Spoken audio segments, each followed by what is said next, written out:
కిల తీసుకపోయేటోళ్ళు కూడా పెద్ద పెద్ద సంచులు పట్టుకొచ్చుకున్నారు కదా. ఆలోచించిన ఆశాభంగం. ఆఫర్ మళ్ళా పోతే దొరకదన్నట్టే ఆటోను రౌండ్ ఆఫ్ చేసి కన్ఫ్యూజ్ చేస్తున్నారు మైలక్కలు. తట్ట బుట్ట కవరు సంచి ఏహే ఏది దొరుకుతుందో అదే పట్టుకొని దండయాత్రకు దిగినట్టే చేసిర్రు పోండ్రి.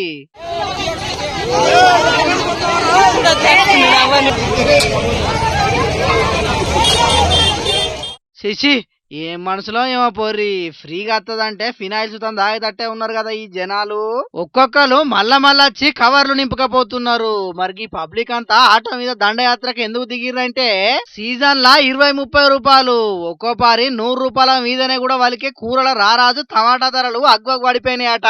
2 రూపాయల కిలో అనుడుతోనే మార్కెట్ల దళారులకు అమ్ముకోలేక ఎక్కువ రోజులు నిల్వ ఉంచుకోలేక మైబాద్ జిల్లా కొత్తగూడ చౌరస్తాల ఫ్రీగా వంచిపెట్టే కార్యం ముంగటేసుకున్నాడు రైతన్న. పాపం కళ్ళల్లా నెత్తురు తీసుకొని ఆటో మీద నిలబడి ఫ్రీ అనంగానే అక్కడి పబ్లిక్ పురుగులు లెక్కనే ఎగబడ్డారు.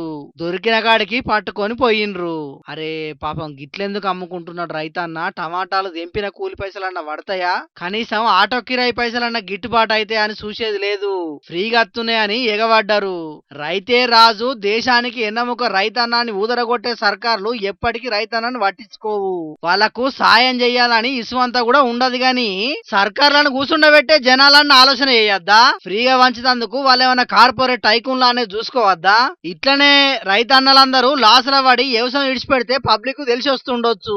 బుక్కెడు బువ్వ దొరకకుండా అయితే పబ్లిక్ ఏర్పడుతుంది కావచ్చు అని ఇంకొందరు సోషల్ మీడియాలో కామెంట్ల మీద కామెంట్లు పెడుతున్నారు.